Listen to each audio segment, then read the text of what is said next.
2023 was an incredibly tough year for Manhattan's real estate market. We can see those challenges both in the numbers, but also anecdotally from our experiences out in the field. So should everyone just keep waiting for rates to drop? What if you need to transact? What do you do then? Well, today we're going to be discussing what you need to know so you can make the best informed decision possible. So let's start with contract signing. We saw 2,297 apartments go to contract during Q4 of 2023, which was down both annually and quarterly by about 3%. Historically, we've seen a boost of about 7% in contract signs between Q3 and Q4. So this quarter's numbers are a little bit more depressed than usual, but it's along the same trend that we've been seeing during the entire year as a whole. Only about 10,700 contracts were signed in all of 2023, which is down 18% annually, making it the second slowest year since 2011. Here's what's encouraging though. Q4 was the smallest annual decline since Q2 of 2022, when interest rates started climbing above 5%. Meaning that things could start to be turning around as confidence builds if the stability and eventual lowering of interest rates continues. So while last year was a tough year for real estate in Manhattan, Q4 showed some signs of promise. We also saw some promising statistics in December's Corcoran report.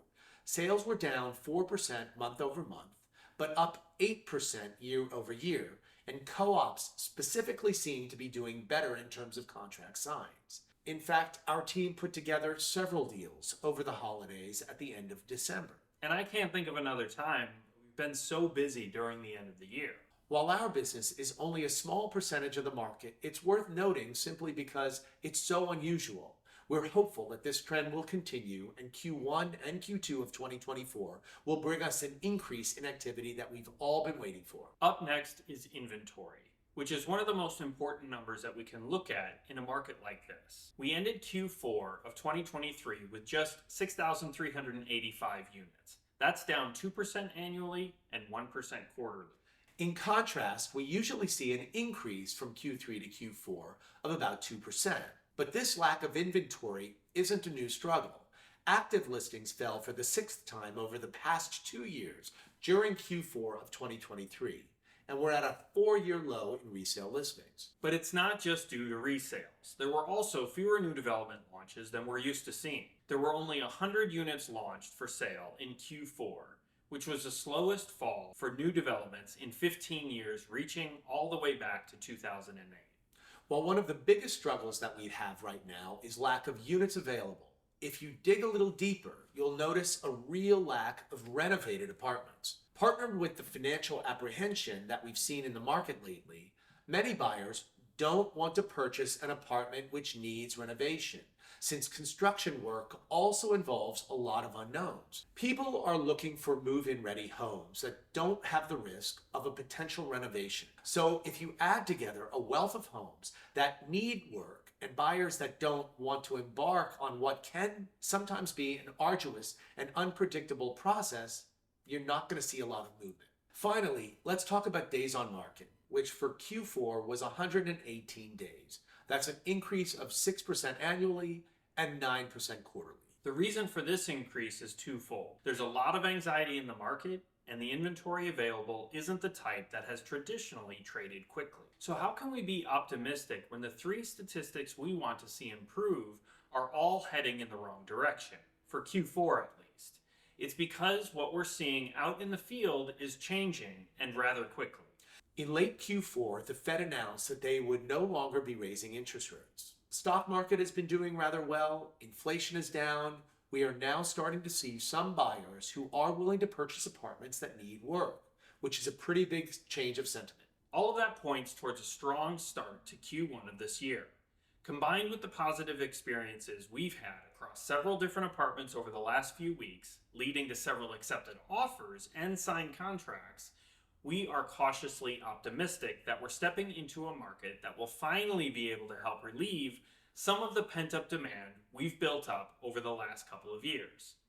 If you're a potential seller and are wondering if you should list your apartment sooner rather than later, give us a call.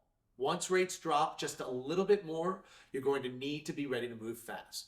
Our advice for buyers is similar, but with a little more urgency.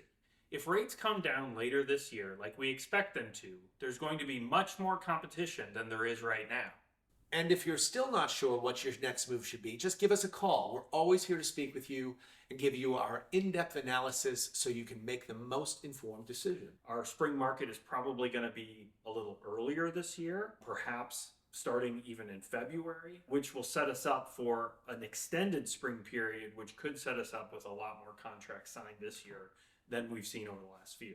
We have definitely seen more buyers coming into the marketplace who are prepared to renovate the apartments, period. That's a huge change from last year. Sellers have gotten more realistic in their pricing, coupled together with buyers who I think are getting antsy to find an apartment, taking advantage of the lower pricing, and willing to date the rate but marry the home. That mentality is starting to kick in, at least I feel, in our marketplace. So we have many buyers that are sitting out there kind of waiting, and now we're reaching out to them and saying, hey, this is what we're seeing in the market. If you really want thinking you're going to make a trade this year, let's get you up to snuff on the inventory. Let's get you into the process, because it does take time. Thanks for listening. I'm John Gasdaska. And I'm Jonathan Conlon. And we look forward to meeting you. Thanks for watching or listening to the Real Talk NYC Real Estate Podcast. If you want to find us online or sign up to get our monthly and quarterly market stats, come on over to our website, GasdaskaConlonTeam.com, or you can find us on all social media with the handle @Gasdaska Conlon Team. If this show was helpful, entertaining, or informative, consider telling friends and family or leaving us a review on Apple Podcasts. Thanks for tuning in. Be sure to subscribe to the podcast so you don't miss our next episode, and we'll see you next time.